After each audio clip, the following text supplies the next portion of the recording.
Ha azt mondom Csárdás királynő vagy Mágnás Miska, akkor gondolom mindenkinek az Iregszemcsei Amatőr Társulat jut az eszébe. Igen, most ismét róluk szól a hír, hiszen új darabbal készülnek színpadra állni. Már hagyomány az, hogy Iregszemcsén a falunap előestéjén a társulat új darabbal lepi meg a közönséget.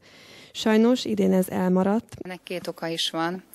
Az egyik, hogy idén Bartók Béla évforduló van, és ennek alkalmából kiadtunk egy CD-t és egy daloskönyvet, az Ürögi falu végén címmel, és ezt kívántuk inkább bemutatni, úgy gondolván, hogy néphagyományok őrzése terén van még mit bepótolnia az ittenieknek, sőt úgy gondolom a Magyarországon élőknek, és nagyon jól sikerült ez a rendezvény. A falunap estéjén a kiadványról énekeltünk dalokat, illetve más népdalénekes csoportok, illetve tánccsoportok is részt vettek.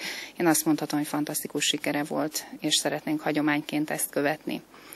A másik oka az volt, hogy volt egy kisebb csoport, akik kiváltak közülünk az Iregszemcsén megalakult Iregszemcse Kultúrájáért Alapítvány keretei között megalakult színjátszó csoportból, és ezt így már az új tagokkal nem tudtuk erre az időpontra vállalni. De előadás az lesz. Én azt tudom elmondani, ami bennem megmaradt ezzel kapcsolatban, amikor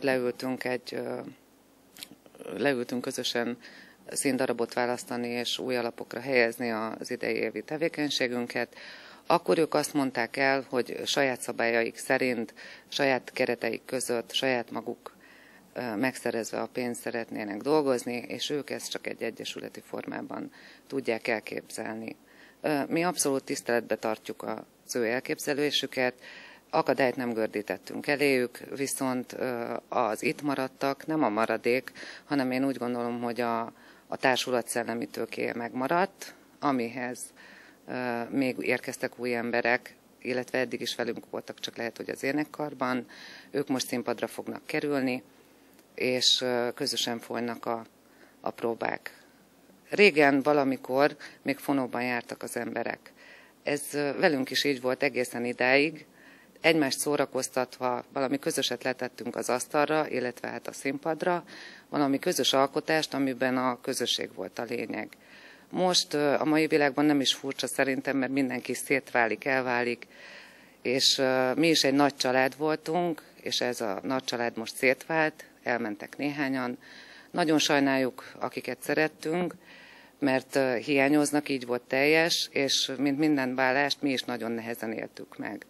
Tehát ugyanúgy fájt,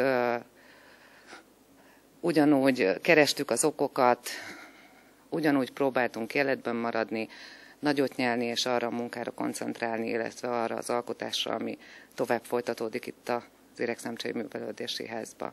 Igen, jól hallották a kedves nézők, a társulat ketté vált. Ami önökre nézve nem rossz hír, hiszen 2 darabot láthatnak majd. A társulat tagjai viszont nem így éreznek, hiszen a szétválás mindig nehéz időszakot ölel fel. És hogy Márai Sándor szavaival éljek, emberek között, akik egyszer szerették egymást, és aztán elmentek egymástól, marad valamilyen kegyetlen, minden írott szerződésnél és ünnepélyes eskünél keményebb kötés, mely ellen nem tudnak vétkezni, akkor sem, ha akarnak. Azért az élet megy tovább, és a közönség sem marad színház nélkül. A leányvására készülünk, Jakobi Viktor darabja alapján, és ezt tényleg mondhatom, hogy alapján, hiszen nagyon-nagyon jó zenéket válogattunk össze, ami nem csak Jakobi tollából származik, és januárban szeretnénk a bemutatót. A leányvásár lesz. Én azt gondolom, hogy nem versenyhelyzet ez, ha minden településen van egy amatőr színjátszó társulat, azzal csak nyer a település, hiszen olyan közösségi energiákat mozgat meg, és olyan dolgokat hoz ki az emberekből, amit úgy gondolom, hogy más nem hozhat ki. És mindegy az, hogy operett, vagy prózai szöveg, vagy egy műsornak az előadása. Iregszemcsén mi ezt azért kezdtük el, mert annak idején az Iregszemcsei Műkedvelők köre csinálta ezt. Még Tamásiban is élnek olyan emberek, például a Buholcné Panni néni, akit meghívtunk a Csárdás királynő előadásra is, vagy a Mágnás Miska régi résztvevői, Kelemen Anna néni, akik itt ültek, és mindig meghívott vendégek voltak egy-egy előadáson. Nekik nagyon sokat jelent ez a dolog, és azt gondolom, hogy nekünk is. Felvételünk egy énekes próbán készült. Berkinél Szirbik Anita rendezőként, szereplőként és zenei vezetőként is lelkiismeretesen helytáll. Hálás feladat, egyben hálátlan is. Hálás, amikor tudok örülni annak, hogy az emberek itt jól érzik magukat, önmagukat adhatják. Hálátlan annyiból, hogy minden próba az én kötelességem.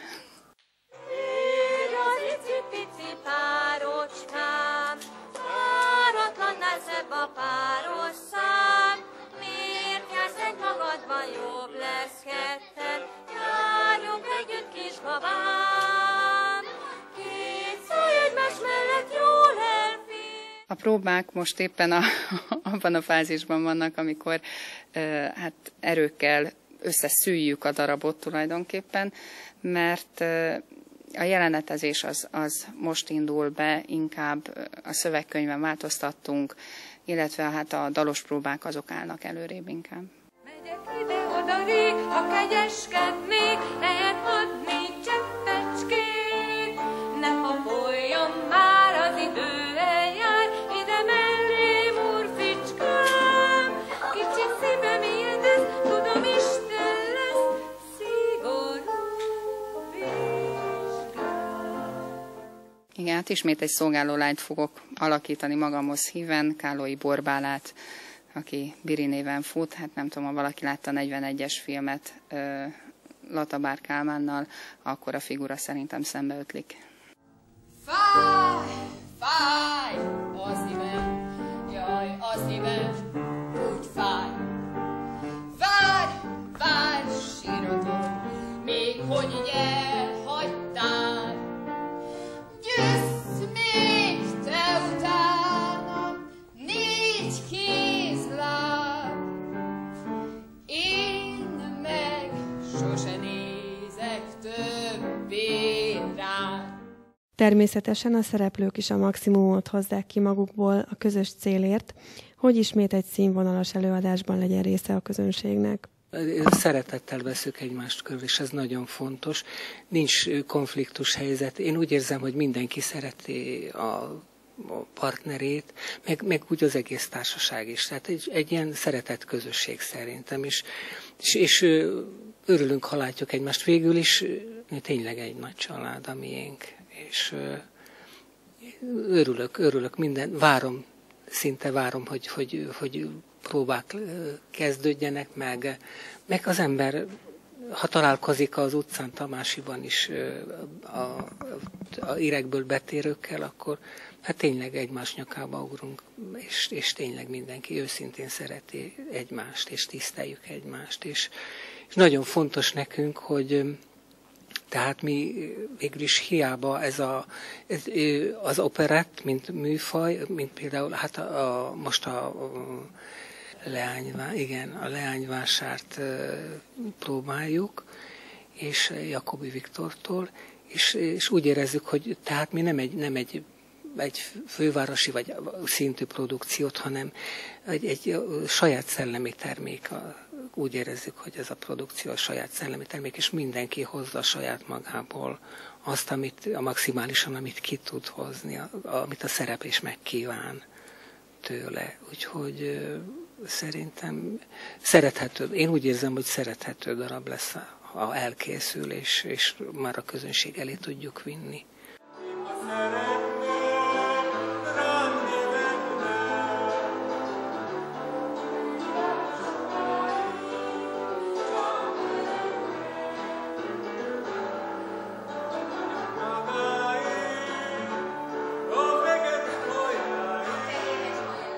Azt hiszem, egy kicsit beskatujáztak. Mert megint, hát egy táncos komikust kell alakítanom. Még nem tudom, hogy milyen lesz a figura, hát gyúrok rá, hogy jó legyen. Úgyhogy megint egy ilyen bohókás figurát fogok, azt hiszem, hozni majd. Remélem, nem leszek túl sok. Úgyhogy igyekszem magam majd visszafogni, amennyire lehet. És támaszkodom majd a többiek véleményére is, hogy szerintem majd segítenek és lefaragnak itt-ott belőlem, ha úgy érzik, hogy kicsit sok vagyok. Vagy legalábbis várom a segítségüket. Én úgy gondolom, hogy Blum József is, aki a dalokat följátszotta, mindent megtesz azért, hogy minden gördülékenyen, simán működjék, illetve a tagok is most fogják megkapni a nyers CD-ket, amire tudnak énekelni. Én úgy gondolom, hogy nagyon ügyesek. Van olyan primadonnánk, akit most dobtunk a mélyvízbe, és igazából most tapasztalja meg először a színpadot, de úgy gondolom, hogy nem fogunk benne csalódni.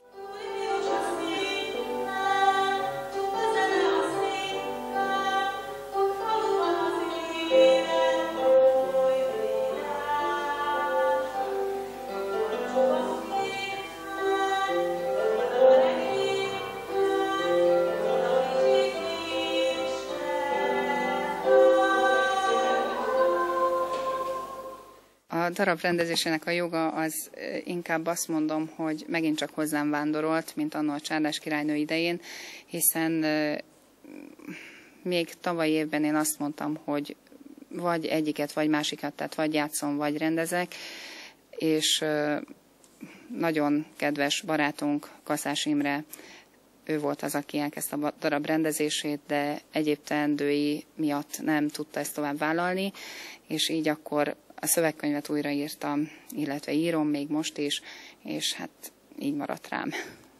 Igazából a művelődési ház mint hely adott, és a művelődési ház 1993-ban létrehozott alapítványa, az Iregszemcse Kultúrájáért Alapítvány karolta föl magát ezt a falusi színházat, vagy most még operettszínház, de még sok minden beleférhet. Az alapítvány mindenféle tevékenységével, más rendezvényeinek bevételével, 1%-okkal, illetve hirdetési díjakkal próbálja bevételeit növelni. Ebből a bevételből jut az Iregszemcse Térségi Amatőr Társulatnak is.